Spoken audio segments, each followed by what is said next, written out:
It is the very, very, very first Wednesday of 2022. And again, I couldn't be more ecstatic to have Hope White joining us. Hope, look, I've been following you now for quite some time, and I don't even know if you remember, but over the summer, so summer 2021, I actually gave you a call. I was just like this snotty nosed kid asking you questions about, moving some freight for you. And, now I know exactly why, you're making the bucks that you're making is because you got a lot of skills, a lot of insights. For the folks who don't know you, is it possible for you to give us a rundown of, you introducing yourself, your name, the type of businesses that you are involved with? Is that something that we can start with? Yeah, absolutely. Definitely, definitely. So again, thank you for having me tonight. I am Hope White, CEO and founder of HD White Logistics. We're out of McDonough, Georgia, as as well as Metter, Georgia. I'm also the owner and founder of HD Drayage and Container Services out of Metter, Georgia, and the owner and founder of Logistically Speaking Online. Um, HD White Logistics, we specialize in the container storage services. So we do storage to support the Georgia Port Authority with containerized cargo. HD Drayage, which is my trucking side of the business. We actually facilitate the movement of the drayage services, and we have contracts with Home Depot, Lenzers, and we specialize in overweight, so we move a lot of granite product. Um, and then, logistically speaking, we educate those who are interested in coming into supply chain and logistics from an entrepreneurial perspective. As my background comes from Home Depot, and I've been in the business now just under 6 years. Okay, okay, okay. Just under 6 years, and you already have three different companies that are, all servicing supply chain. How did that happen? Did it naturally happen, or did you? How did that happen? So I kind of have a twofold story here. My background is supply chain. I started in January 2014 at Home Depot. I piloted the very first opening of their first direct fulfillment center in Locust Grove, Georgia. I started off in the inbound office and kind of worked my way up the ranks all the way up to transportation supervisor, where I managed the relationship with over 68 carriers and also a couple different thousand vendors for Home Depot for that facility. While at Home Depot, doing the corporate thing, kind of got burnt out with corporate.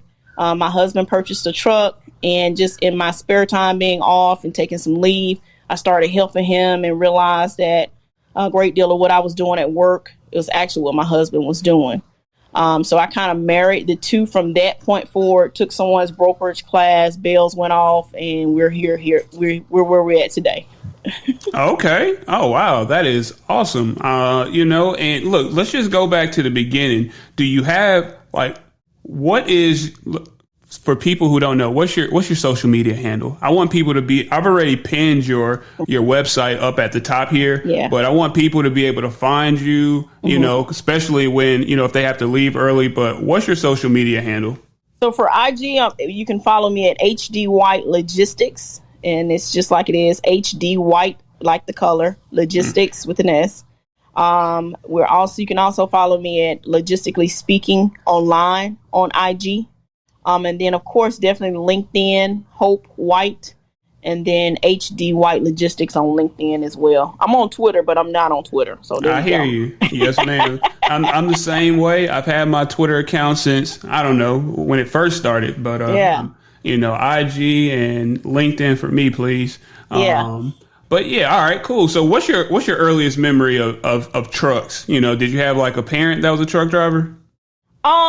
No, I actually didn't. My knowledge from trucking actually came from me starting working at Home Depot, Oh, in 2014. But I did actually have an uncle that did pulpwood trucking, uh which a lot of you don't know what that is. It's kind of like heavy logging and stuff like that. And I always knew Uncle Frederick had a pocket full of money, but I just thought Uncle Frederick rolled trucks. huh. Just didn't know just how diverse and how wide the industry was until I actually entered into it in January 2014. My previous background is law enforcement. Okay, law enforcement. Okay, I'm trying to see how those things relate, how those marry, but I'm pretty sure they got some transferable skills. Yeah, definitely. Communication is the biggest one.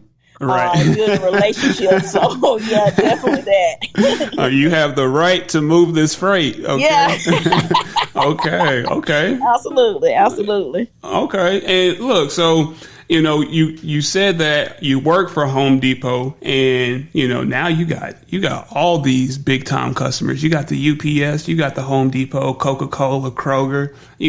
Like which one do you feel like you had to put the most effort towards getting? If you can say that. I don't want nobody to listen to this and be like, ooh, Ooh, baby Jesus. Okay, so if you follow me on IG, I'm gonna shoot it straight. So Okay. my most difficult, challenging customer acquiring has probably been Home Depot. Ooh. They put me to the test. Despite me coming from that background, that company, knowing, how everything works with KPIs and what service metrics are and expectations, et cetera, et cetera. Nevertheless, I'm a small minority Black woman coming to them, asking them for business. Mm-hmm. And so Home Depot, to secure the business that I have, has taken all of 5 years to obtain. So that's probably my most difficult customer to obtain and maintain, because I'm a small business taking on such a large feat with Home Depot. Oh yeah, I mean that makes perfect sense, to be honest. Yeah. And then probably my second most critical customer is probably UPS.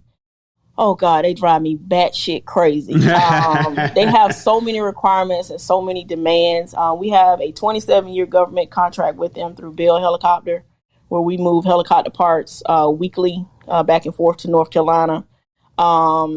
It's very taxing. Getting on with them was a fight as well. But it just seems like, the requirements change almost weekly. Like it's always something. And it's just kind of getting a little difficult to maintain at some time. So that's probably my most second challenging customer. Okay. And hold on. Did you just say 27-year contract? Yeah. So when we were originally awarded it, it was for 8 years. Once we accepted it, and we actually started, because when we were awarded, we didn't actually start facilitating the movement, which means we didn't start moving freight until probably about 18 months afterwards. We had to wait for the contract to be funded by the government. Mm-hmm. Once the project was actually funded, then they came to me and said, okay, well, we're going to take this to 15 years. And then after that, they sent me 2 additional bids that will actually start moving freight around in Atlanta. So Atlanta to Atlanta. And then that added another 12 or so years to the contract. So are you saying contracts are where the long money is? Oh, I don't do anything. I don't do anything with spot market. Okay. I'm solely believe in dedicated freight. I'm gonna be completely transparent. I knew nothing about spot market freight until I kind of got heavy into brokerage. Uh-huh. I don't know what I thought the load board was when I was working with it for my husband, but just from my understanding and working at Home Depot, it's always been contract freight, because that's the expectation of the client, and dealing with a supplier is that you be contracted. Mm-hmm. So I don't do anything with spot market at all. Okay.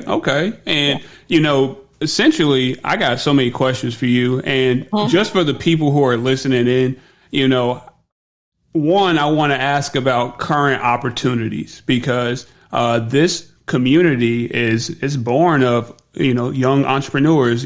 Some people are the mom and pop shop. Some people don't even have their equipment yet, but listening to you, they might go get it right now. Or they're the fat cat already that has, a unlimited amount of assets. Do you have anything that maybe that's worth mentioning right now? Maybe something that, I don't know if it's for box trucks, if it's for flatbeds, anything that you might be needing some more carrier capacity for? You saying me personally, or my company personally? Yeah, your company personally. Yeah, this is all about you. Yeah, no.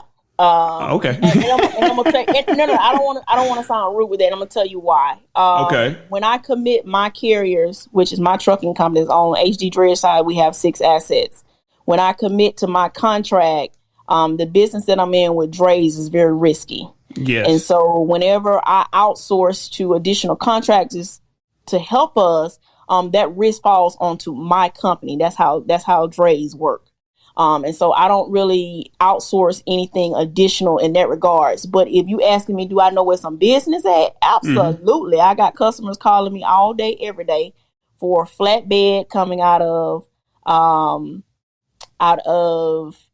Savannah going to Columbus, Georgia. They need 53 foot for coils, steel coils. I got granite customers coming out of Atlanta, coming out of the port, needing power only moves coming out of the port to Atlanta. That's 59,000 pounds. I mean, I got all kind of customers that I can definitely assist someone with obtaining, but just partnering and doing business with me. I don't do that because I've been burned a couple times with that where the liability has fell back on my company. I respect it. I definitely respect it. And, to be honest, when I, was doing some research for this discussion and even just seeing your Google reviews, that's you got 5 stars about 30 times. And that's all you got. You all they be saying. They be saying about me, child. They be saying that. Exactly. So I understand how you really have to be, you have to control, the people that you're bringing into that business, because at the end of the day, it is going to fall back on you. It is. Definitely. I mean, everybody who knows me knows that I go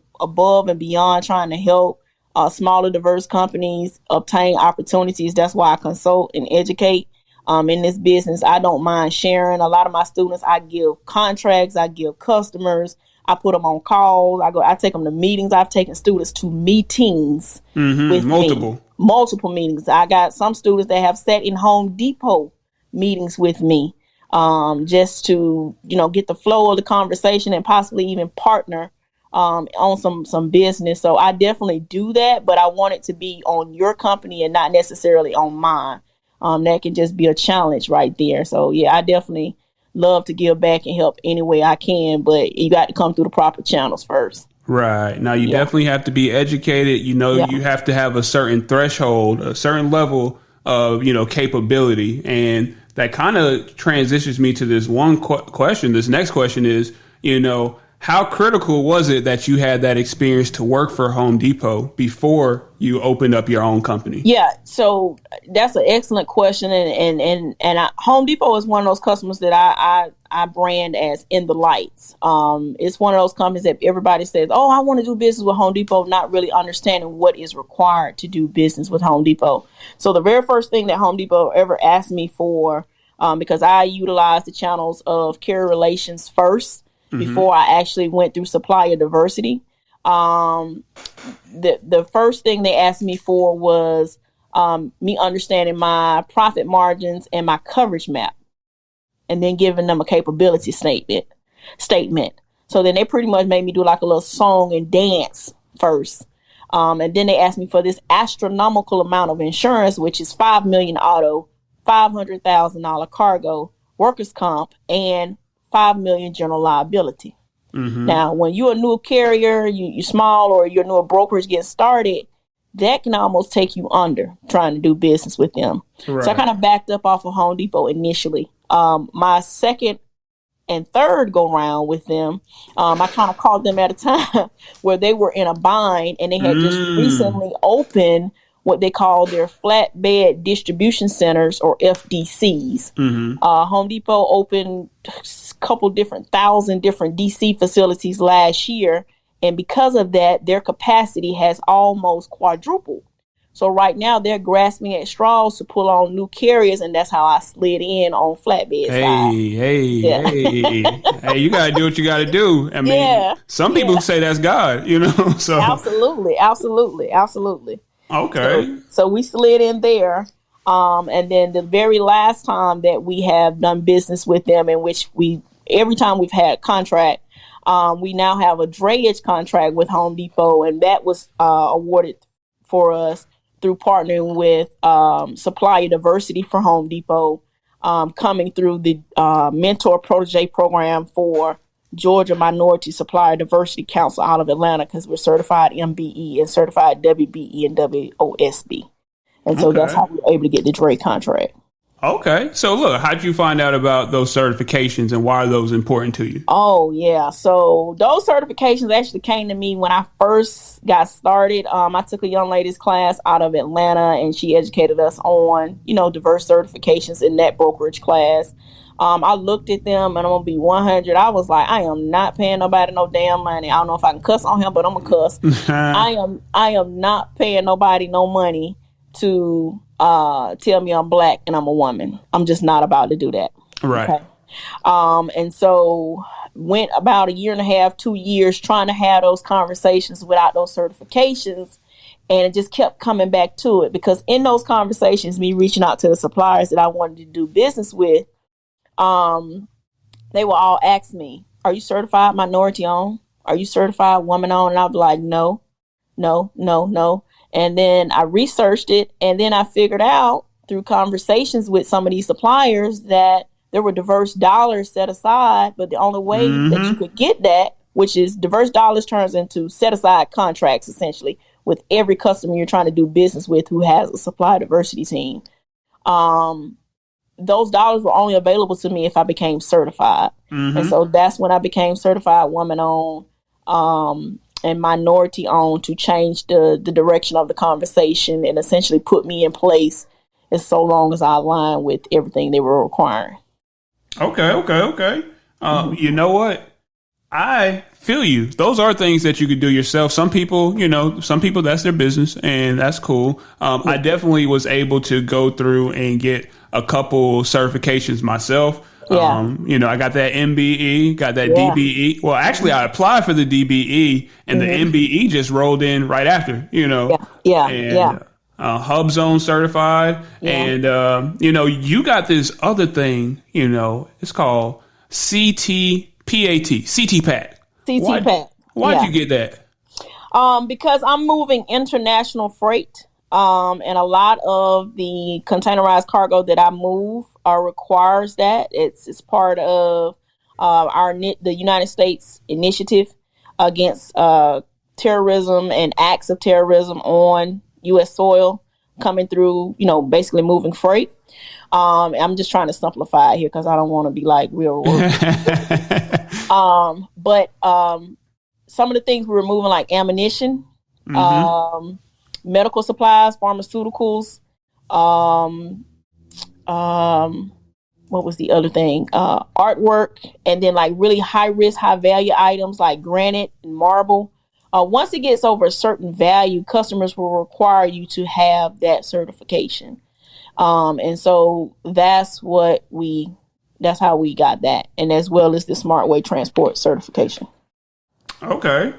And does that mean like you got to have a facility to need to be CTPAT certified, or is that just because you're a brokerage? Could anybody do it? Could a carrier do it? No, you definitely need to have a facility, and a carrier definitely can do it, but you definitely need to have a facility that is certified CTPAT, and it is grueling. It's not an easy process.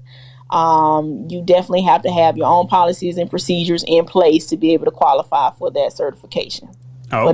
But it's worth it. It kind of sets you apart from everybody else. Yeah, I hear that's a very, very, very distinguishable situation. Yeah, because it puts you in line with the foreign trade zone as well as the World Trade Center when it comes to freight. Okay. What's that? The FTZ? You going to FTZ that thing? Absolutely. Okay. If you're trying to get in line with doing anything global freight or international freight, you definitely want to be in partnership with FTZ. Absolutely. Okay, cool. And look, you as a carrier, I think this is you as a carrier. Look, explain to the folks, well, actually explain to me, what is SmartWay? I see it all the time when I'm filling out these carrier packets. I'm on RMIS and they say, hey, are you SmartWay certified? What is that? So SmartWay transport certification is a certification that's awarded through EPA or Environmental Protection Agency. To put it in layman's terms, it's a certification that you obtain as a transportation provider, saying that you're doing your part to eliminate your carbon footprint for global warming and basically climate control. Okay. They require you to register. You fill out a spreadsheet, and it basically wants your hours of service to be in line with what the federal government requires for you is drive time. Okay. Anything outside of those hours, then they're saying you're basically going over for emissions, and you're not in line with the requirements for the certification. It's a great marketing tool if you are a sustainable carrier or you're utilizing sustainable fuel options, natural gas, electric, anything like that, autonomous trucking, anything like that inside of your carrier. You want to be SmartWay transport certified. Okay. You put it on your website, you put it on your business card, and some of your customers will ask you in the profiles for that certificate. Okay. Look, man, that was a very, very I know. in-depth. I just got through teaching class. Right. I'm in teaching mode, so y'all like, damn, she talking a lot. Look, I just got out of class, so I'm like wide open. Okay. Right. No, this is great. This is exactly what I was looking for. Thank you. Yeah. Man, she gave the details, everything. Okay. Yeah. It's free. It's an annual certification that you have to renew every year. They'll send you. The certificate lasts for a year, but you have to renew it every year. And it just says you're doing your part as a carrier, eliminating your carbon footprint. Okay. Yeah. No. So look, that's a little game for folks who are actually doing what they're supposed to do. You know, this whole time y'all probably just been putting no, but you can put yes. You just got to apply for it. You just got to apply for it. That is absolutely correct. Yeah. Okay. So we have HD White Logistics that got started back in 2016, and since then you've ballooned to do some other things. But you started first with your trucking company. Yeah, so I started with HD White Logistics as a brokerage. After about 3.5 years, we transitioned over into container services. We were assets on HD White side at one point. We were hazmat, but then we, did away with doing the hazmat side because it got quite expensive.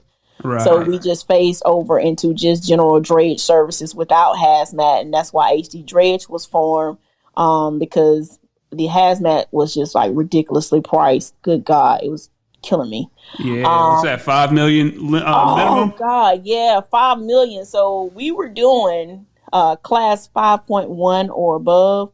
Mm-hmm. You don't know what that is? That's hazmat. And so when you do anything above 5.1, you don't have the 1 million auto anymore. You now have 5 million auto. Mm-hmm. And it was costing us upwards of $5,000 a month per truck. Ooh, Jesus. It took me out of here. Right. So I said, let me just make HD White just container services. You saved a lot of money real quick. Let's just go back to a general business there, and we'll just keep the trucking side over here on the other side. Right. Yeah, absolutely.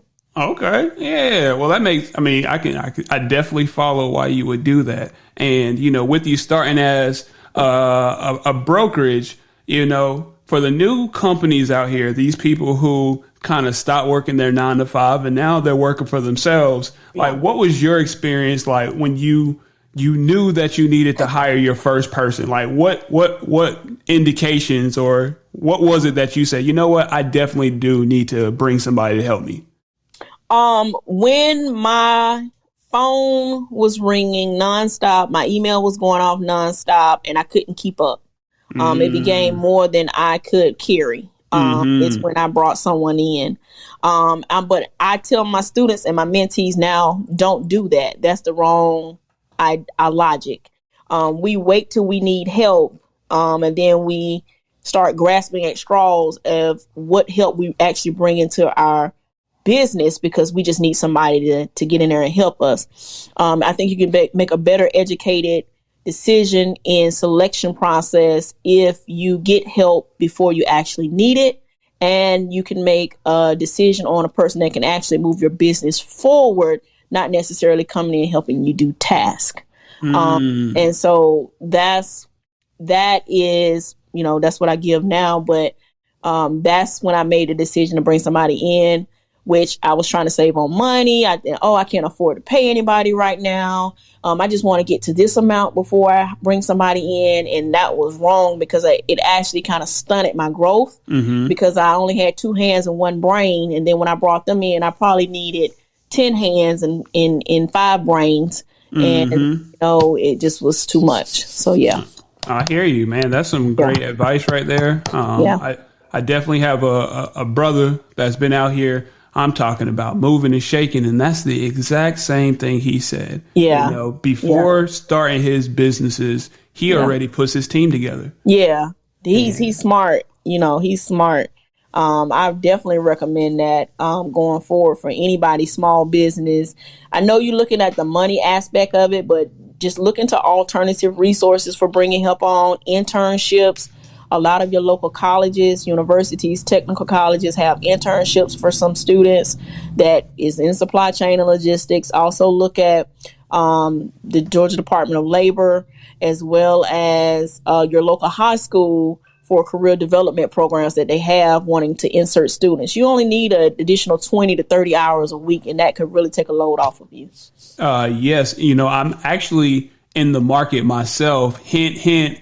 To everybody out here, I am looking for about 6 dispatchers. And, it's because, just like you said, I've actually had to say no to so much business because I want to be able to service people a certain way. And I know that it's also going to take me time to bring other people on, that on the board process. So, 6 folks. And, if you're smarter than me, that's better. So, let's do it. Yeah, that's definitely my challenge right now as well. Not to tell people my Kool-Aid, but to tell people my Kool-Aid. Right. I onboarded with Home Depot with a set amount of volume, just because I wanted to be able to make sure that we could commit and keep our promise to the customer and not overcommit. We're doing very well with it. We do very well. But since we onboarded with them, they've offered us an additional 6 lanes, which is like an extreme amount of volume in drays. And I've just been turning them down left and right, which is leaving money on the table because I essentially got to pull on like 10 more drivers right now. And my staffing right now is not capable of managing an additional 10 drivers. We could probably handle 3 more, but not definitely 10. And so I need additional staff. I need additional 4 or 5 people in my company, as well as additional drivers. And so I just talked to a local technical college today who reached out to me. They actually reached out to me about putting interns into the office. And was I interested? I was like, hell yeah. Right. We must be got ESP because, you didn't know. I've been wanting to reach out to, for a couple months. And so she reached out today, and that kind of aligned the stars there. And so that's what we're going to be working on here to get that additional staffing so that we can grab those additional opportunities that's available. Awesome. I can't wait to talk to you after this, but okay. But look, so now I know you're still in teacher mode. So let me ask you this. All right. So there's a lot of new brokers that are in the audience, and what do you feel like is the biggest misstep? Biggest misstep a new broker might make? Like, what's something that you've seen, maybe in your experience, or something that your students have come and brought to you? Like, what's the misstep that they make most times when they're brand new? Okay, so there's 3 things. First thing is understanding what their capabilities are as a new broker. New brokers come in relying on tools and resources out there that are not for you in logistics technically. Let me explain what I'm saying. New brokers come in quoting and relying on load boards to facilitate their business. No. When you are a brokerage or a new carrier, you should understand what your capabilities are and not be relying upon unknown people out there to commit to your customer. A load board is just a tool or resource to get your job done, but it's not your end all be all. You should ultimately have relationships with carriers drivers, owner operators within your network, not from the load board, to be able to do your business. So I think that's the first misstep, is that new brokers come in thinking that business opportunities and business resources are solely mainly from the load board. Mm-hmm. That's not correct. Okay. Okay. Second thing is depending on a factoring company as your main source of revenue, or how that's going to fund your business, or essentially putting all your eggs in a basket in a third party. Mm-hmm. That can be very detrimental to your business as well, because a third party is not the relationship with you and your customer. That relationship remains with you and the broker. So if there's a challenge or an issue that comes up, you have to learn how to navigate that financially without the third party. And that can mess you up. Mm-hmm. Okay. And then lastly, coming in thinking that they can be the drum major, the band director, the passionates, dance line, the percussion, the flute section, the clarinet. You get what I'm saying? Right. As a new broker, and realistically, trying to do business with larger customers such as Nike or Gucci or Pucci or whoever, and you're doing everything. And so to those suppliers, you look like you can't do it. You can't be the operations manager, compliance manager, safety manager, accounting manager, da-da-da-da-da-da-da-da. Just have more realistic expectations when you get started in the business. Yes, ma'am. I asked for one. You gave me three, and Okay. and all of them were gems. But that last one, I kind of know personally from doing contract work. When you go to submit that solicitation and you got your name at all those different spots, they're like, well, if you get sick, how does work gonna get done? There you go. And you can't do everything yourself. So thank you for highlighting that. Absolutely. I mean, I kind of teach my students, when you are signing up for these suppliers, even if you want to go for the gold, I'm not trying to cut nobody at the legs. Do your thing. If you feel like you can facilitate Nike, go ahead and try. Mm-hmm. But when you sign the contract or you sign up for their profile, the operations manager need to be you, and the account manager need to be your child, and they need to have an email address or whatever the case may be. You need to be different names in those slides. It does not need to be you for everything. This does not present well. Yeah. Okay. It's like I said, that makes perfect sense. And, I've seen it, and now I'm recognizing it with myself being, the one-man band for my dispatch company, and why that is just not the move if I'm looking to scale up. So like I said, I'm taking 6 dispatchers, and if you're smarter than me, you're definitely welcome. Come through. So that's that. And for you, so all right, so you got the brokerage, and then, so did you have your brokerage and your trucks under the same company at first? No. Okay. I initially had my brokerage first for about 3 years, and then I became an asset-based broker or broker carrier in 2021. Mm-hmm. And that's when we got the hazmat. But initially, I was just a non-asset base, which means I didn't own any assets, didn't have any trucks on my MC.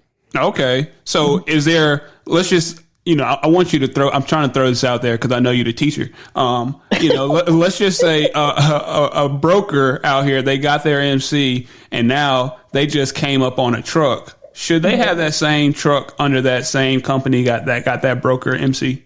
Yeah. So I'm going to give you 2 scenarios with it. I always try to answer a question with a scenario because I won't paint a picture. Okay. When you're doing business with companies like Home Depot, Walmart, blah, blah, blah, all those companies, they want to do business with a supplier that has all-inclusive services. Mm-hmm. They want you to come to them with everything under one umbrella. Mm-hmm. Okay. It's just simpler that way. It's a lot less risk, blah, blah, blah. You got everything together. Mm-hmm. Now, for us as smaller suppliers, it's very difficult for us to do that because the insurance that's required and the requirements per the insurance companies are a lot for us to obtain. Okay. So my suggestion is that, yes, you come to the table together. But right now, FMCSA will approve you, but your insurance companies are not writing for a lot of broker carriers because the risk is too great. Okay. Mm-hmm. So most of the providers that you see that are broker carriers, they're either self-insured or they have been dishonest about their additional companies and they kind of slid under the radar. Mm. Okay. The next thing with becoming a broker carrier is that initially, to get you started, till you get to a financial point where you can cover yourself in the event that there's a loss, you need to have two separate companies. Okay. Because if you, and let me explain that. I said that wrong. You having two separate companies, because I know some people are educating and teaching that. If you have two separate companies, that does not preclude, that does not exclude you if there's a loss with one company or the other. So if you have a brokerage and you have a carrier's authority and you are brokering to your carrier's authority, if there is a loss on the carrier's authority, your insurance company has extreme visibility to see that you are the owner of those companies and can tie those companies together to cover for whatever losses are there. Oh, wow. Correct. Wow. I never even thought about it like that. Yes. Okay. Yeah. So you just have to be careful with that. So my suggestion is don't become a broker carrier until you're ready financially to be able to handle whatever risk and insurance coverages that come up with that. But if you want to be a broker carrier, just keep in mind it does not need to be in your name and does not need to be anybody related to you. It truly does need to have its own entities. Okay. Well, yeah. I definitely respect that. I appreciate you for sharing that scenario, because you just saying yes or no wouldn't have given people the mindset to think about, the different things that are moving. So, right. Yeah, appreciate that. You're And welcome. you kind of said something earlier about the experience of getting on with Home Depot, right? You said that when you first hit them up, the first go around, they asked you for, hey, tell me your profit margin. But then you also said they asked you for your coverage map. Yeah. Tell me, what do you mean by coverage map? Yeah. So when we come into the business, either as a broker or as a new carrier, small businesses, we just say this. I just want to get business with whoever going to give me some freight. Right. Just give me some business. No. No. As a logistics supplier, it is very important that you understand what your capabilities are. And part of your capabilities are knowing your coverage area. That means the areas that you all specialize in the movement or facilitation of the movement of freight. So is that the Southeast region of the United States? Is that the Northeast? Is that the West Coast? What is that? And how do you plan on doing that? What's your transit times? All of that. You should know that. You shouldn't just be saying, oh yeah, I'm in South Georgia. I'm from Thomasville, Georgia, and I can move freight in South Dakota. That's not true. Right. You cannot do that. I mean, you're only dependent on a load board, and you don't know the terrain. You don't know the carriers out there. You don't have the expectations. It's just a lot. So understanding your coverage map and what you truly can be able to help your customer with is very important. I got you. Okay. And the reason why I felt like that was very important is because you technically, you started as the brokerage and then you got those trucks, but you got a storage yard too. Where is that storage yard? So I have a 10.65 acre facility in Metter, Georgia. It's just 68 miles outside of Savannah, Georgia. Okay. And it sounds like that's strategically placed, Why'd you choose Metter? I mean, tell me why. So I chose Metter for several different reasons, but the main reason is that it is on a main freight corridor en route from Savannah, Georgia to Atlanta, Georgia, which basically gets a lot of freight from the Savannah port. And so I wanted to be in direct line with all of that traffic coming up from Savannah port to Atlanta. That was my main reason. Okay. And has that done exactly what you were looking for it to do? Yeah, it did exactly what it was supposed to do up until October when the business model changed, unbeknownst to me. It had nothing to do with me. The market changed and shifted fairly quickly where, due to the fact that we don't have any chassis available, customers needed to ground, and they needed to ground immediately. And we were not set up at the moment to be able to ground. So, gotcha. Yeah. That means stack. Yeah, Right. Now you are, now we're you can working on it. stack. No, we're Okay. working on it. I just had to have a survey done. The survey that the drawings that we're getting takes actually 8 to 12 weeks to get. It cost me $30,000 Ooh. for just drawings, and then I can bring in a construction company to be able to do the work that's needed for us to be able to stack. So Okay. we're looking at about 6 months. Okay. Well, I know you're not there right now, but the fact is, you already are on the way. So, Yeah, absolutely, absolutely. yeah. Okay. So this, on your website, you also had this thing that kind of talks about the places that you can get to within one day. Now, would you say that's similar to what you were talking about, that coverage map? You say that you can get to Jacksonville, Florida, Columbia, South Carolina, Charlotte, Chattanooga, Miami, Memphis, New Orleans, and of course Atlanta, like all these places that you can get to within one day. Why is that important? The fact that you can say that to these customers. It's very important that your customers understand your transit time for planning, load planning, for their docks and productivity for their staffing and their warehousing. They need to know when their truck's going to be on site to get unloaded. They also need to know, because of the fees that's associated with containerized cargo coming from the steamship lines. They have to be able to turn that freight fairly quickly and get it back into the port before fees are assessed. Right. So you as a trucking provider need to be able to provide that information to your customer when you're talking about doing drayage services, so that they have a clear understanding of what the expectation is. Oh, right. Okay. So look, you basically are giving me a lot of game, and I pray that folks that are in the audience are, taking heed to what you're saying. And that is because, obviously you're operating at a place that I've yet to get to in my supply chain endeavors, but Yeah. it's definitely places that I look to be. So, Yeah. I just want to say thank you for being just so candid with everything. You're definitely welcome. Anytime. Okay. Yeah. So for you, which side of the business do you feel like gives you the most fulfillment? What do you resonate more with, if any of them? Right now, it's probably it's probably drayage. And the reason being is, it's so, how can I say this? I'm a problem solver. And every day there's a problem. Every day there's a problem, and every day it needs a solution immediately. And so the way that we manage our company and our people are trained, it provides that, it fuels that. And so drayage for me definitely is one industry that is definitely profitable. It's not going anywhere anytime soon. It's a need that customers have to have. Unlike truckload services, customers can kind of double up on shipments or find other methods of shipping the shipment around. And so they can kind of cancel out some of the truckloads, or, it just several different things. But one thing about containerized cargo, it's the start of the process for domestic transportation. So it's going to happen no matter what. And so that's probably why I'm so engulfed in drayage, because it's not going to go anywhere.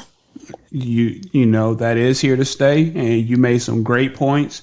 Especially, you have your own assets, but do you have a certain feeling or opinion about people buying equipment these days, like with how drastically the price has increased? Yeah, inflation is just ridiculous right now. I mean, I really suggest anyone that is purchasing a truck, because I know some people just can't wait. They just got to have a vehicle. I get it. They really want to get into the market, but just please definitely shop around.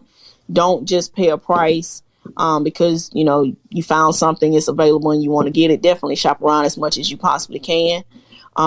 Everybody who follows me knows I'm not a trucker person. The only reason why I have assets is because it's necessary for my business. Being a broker in drayage, the profit margin changes tremendously, because ultimately you're at the mercy of the owner operators, because they own the trucks.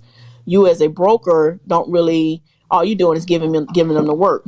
The trucking company actually manages the relationship with the shipping lines, the process of getting it delivered, all of that, all of the above. So in order for me to maximize my profitability, I added assets. So I would say anybody who's looking to add assets, have a true reason of why you're doing it. You're going to know where that truck is going, and you're going to know when it's going to get put to work. And you also going to have you a good driver. Right. You know what? The fact that you mentioned that driver part, it makes me think about the fact that you have some pretty cool like affiliates, that are affiliated with, your organization. And the one thing that I saw that I thought was pretty cool was the OTRT, over the road therapy. Is that, how did that come about, that kind of partnership?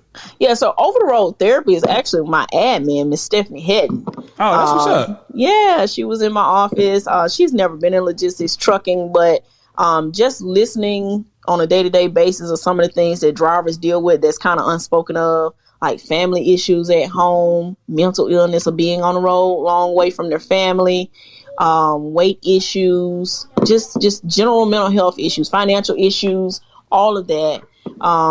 She's already a licensed and trained therapist. And so she found a niche in offering therapy services to drivers that's over the road.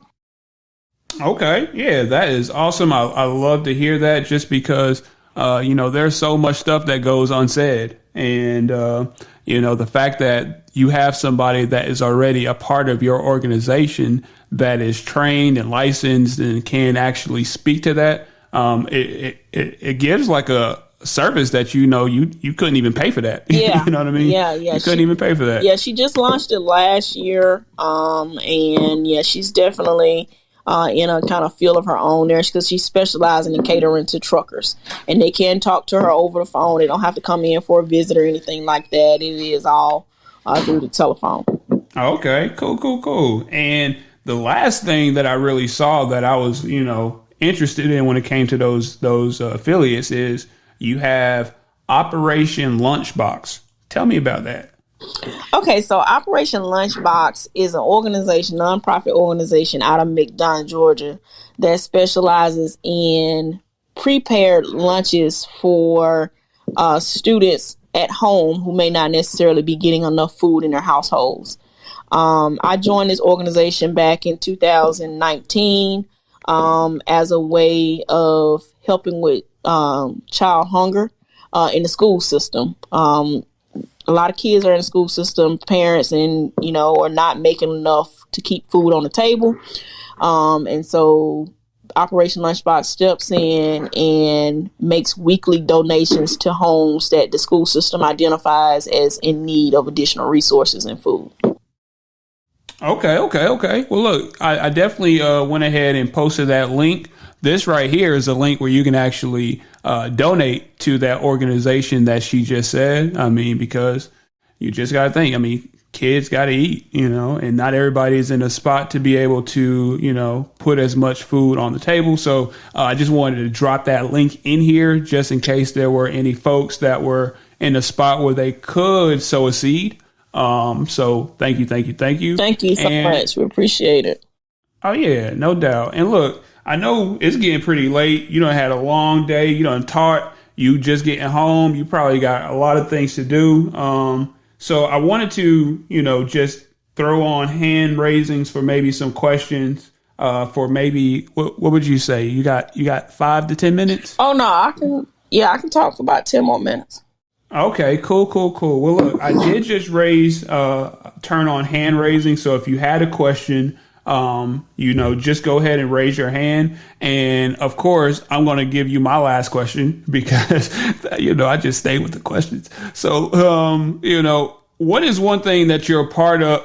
That you want to be a part of in supply chain that you're not currently doing? Like, what's something that you're looking to get towards in the future? Man, you want all my Kool-Aid. Yeah, I know. Every time I tell somebody my Kool-Aid, it'd be a challenge. Okay. Let me see. So exporting is one of the things I'm looking to get into. And expanding my knowledge on husbandry. And I'm gonna leave that right there. Okay, I gotta Google that word because okay. Husbandry. just like the Okay. word husband. Right. And With add dry at the dry end. at end. Yeah. I was like, okay. Well, I've never even heard that word. So, Yeah. okay. Husbandry. And then probably just a third one off is flipping abandoned containers within the port. Okay. Boom, boom, boom, boom, boom. All right. So look, we do have a question. Look, I appreciate you giving me the Kool-Aid. Google's husbandry as soon as we get off. And I know these folks that are these owner operators, they're also wondering, what's up with your connections with these chassis? Okay. Yeah, we'll talk about that offline. Okay. Well, cool, because I know that's hot. That's very hot. Yeah. Yeah. All right. So look, we did have one person raise their hand. They have a question. It looks like this is RJ. RJ, can you please introduce yourself and then let us know what your question is? Hey, this is RJ Cooper from RJ Cooper Transportation. Hi, HD White. I talked to you briefly probably 6 months ago. My question is, I'm over here. We've created a logistics company to maybe help you out with that import exporting, because we're going into Africa and trying to recirculate dollars in and out of Africa back into the United States. But specifically the drayage part, I'm in Los Angeles now. I work with UPS and pretty much decided to get my own authority and do something what you're doing. Can we take your same model that you're using over in Atlanta ports to the Los Angeles and Long Beach ports as far as creating a location? We plan to cover San Diego, Las Vegas, things that we can get there in a day and back and move high dollar freight as well as the containers. Is that something we could duplicate here on the West Coast? This is RJ and I'm done speaking. Hey RJ, I remember you we was gonna move some weed together, right? We still up there in South Carolina waiting on them to give me some of that stuff to move. But that biomass. Oh, excuse me. Proper terminology is biomass.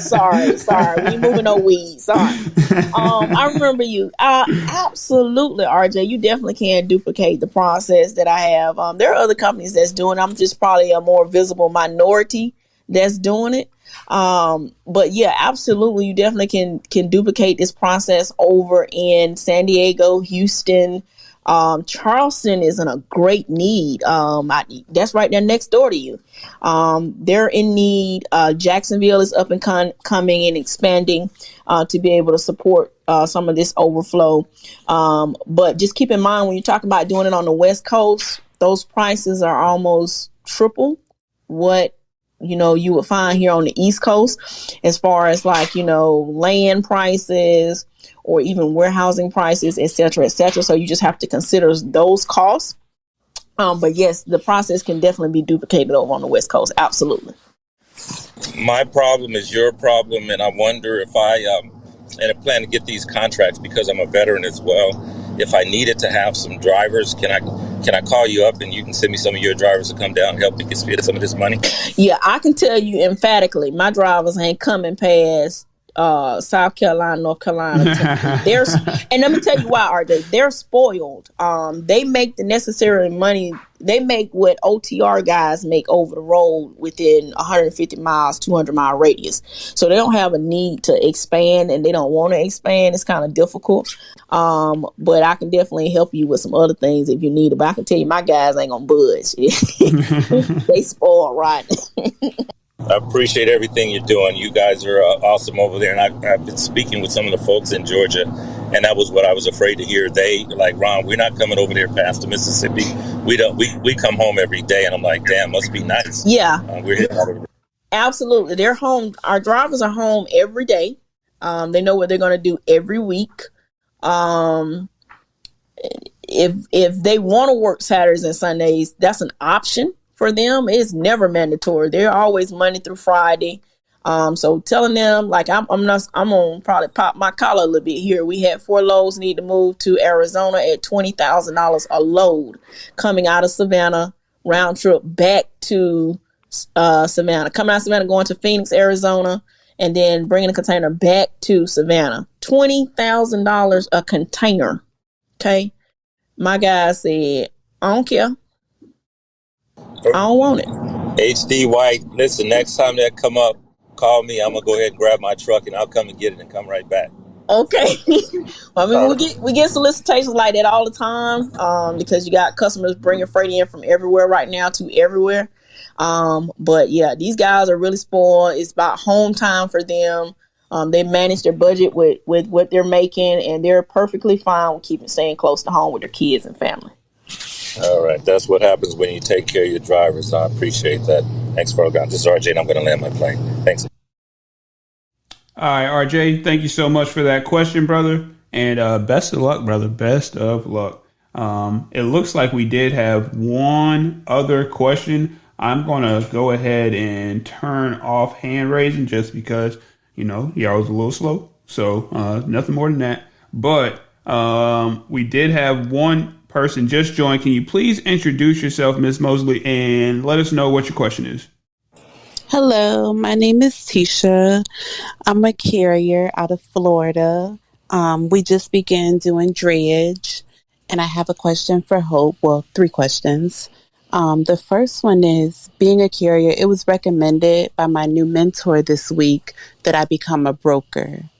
Would you recommend that I put that brokerage up under the LLC, like as a doing business as? For the brokerage? Okay, before I answer the question, I'm gonna ask a question. What is your reason for becoming a broker?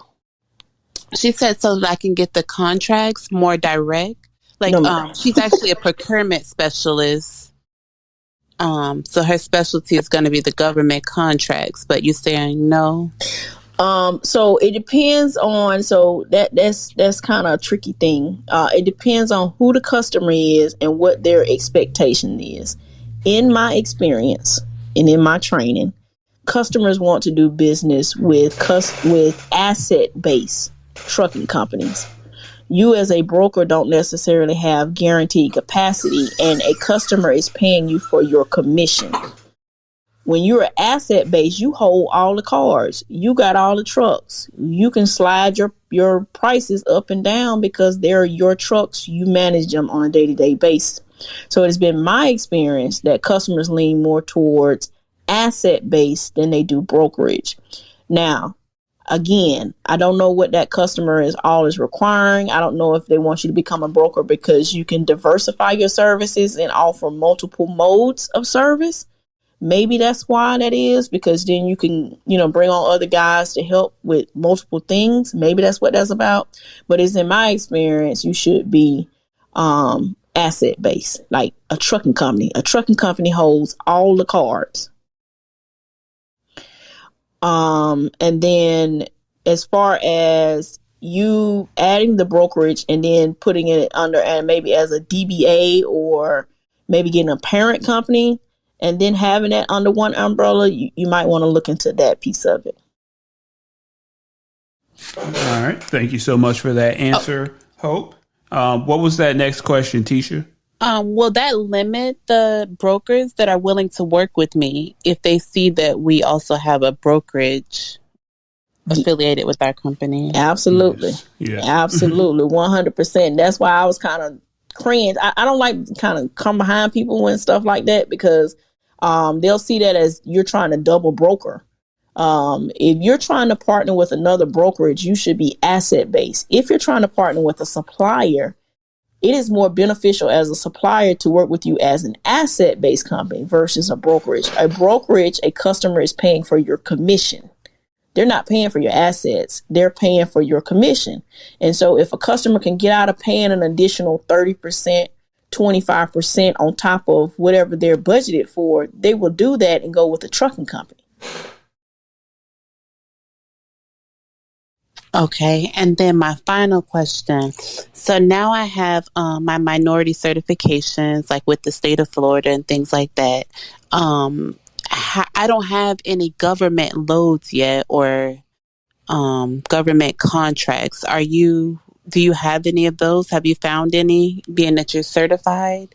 Yeah, so I have one with UPS for Bell Helicopter Aerospace, moving helicopter parts. My experience, and I'm going to be 100, I never really sought out government contracts heavy. I kind of UPS one just kind of fell in my lap on a bid that I did with them. But I never really sought out additional government contracts. It's never something that has interested me. For the simple fact that my background is supply chain and retail. So I just kind of went back to what I knew, understanding the volumes there, and I stuck with that. But if you're wanting to do government contracting, it's something I definitely can kind of guide you on and help you on if you're interested, like the Department of Defense, U.S. Department of Energy, and give you some resources there to partner with. If you're looking to do kind of like understand how to talk to your contract officers and kind of find like a central location for that, I recommend you partner with the U.S. Women's Chamber of Commerce. And they kind of have like a conglomerate where they have all of the government agencies in one umbrella, where they basically provide you the contract officers up front, where you can have those relationships and talk to them about contract opportunities direct. And they have a conference coming up as well. It's free. Like it was like $99. It's not that much, but it puts you in a room with all these people: Department of Aviation, Department of Defense, Department of Energy, Coast Guard, Army, and they're all procurement and contracting officers. Okay. And when did you say that conference was, or do you plan on going? No, I've been 3 times. I don't. You say you already got what you need. Yeah, I don't need to go. I just tell people about it. I don't know, Jory. I have to give it to you. You can post it on your Instagram for everyone to see. Yeah. Okay, that sounds good to me. Yeah. But look, appreciate you for coming up and asking those questions, Tisha. Thank you very much, and best of luck to you as well. Yeah, thank you, Tisha. If you need anything, definitely let me know. Same for you, RJ. Thank you both. You're welcome. Certainly. Well, look, again, we're not going to take all of Hope White's time tonight, but we are very, very, very grateful that you were able to come through and share the knowledge that you were, to let us know about your services, just in case, we have some customers that could utilize you right now, or we got some folks that want to go work for you. So I just want to say thank you very much for giving us your time. And did you want to say anything on the way out? No more than thank you so much. Thank everyone for listening tonight. If there's anything that I can do or someone on my team can do to help you, definitely check me out on IG. Or if you're interested in booking a consult, shameless plug, you can book at hopewhiteconsulting.com. Oh, last thing, I have a podcast coming out. Hey. My first show will air January 28th on LinkedIn Live. I have a partnership with Let's Talk Supply Chain. We are a organization that specializes in women in supply chain and procurement. And so my podcast is called No Bullshipping with Hope White, where we're talking about ocean freight, drayage, procurement, customers, rates, and it's going to be with no chasing. And I can cuss on that real good.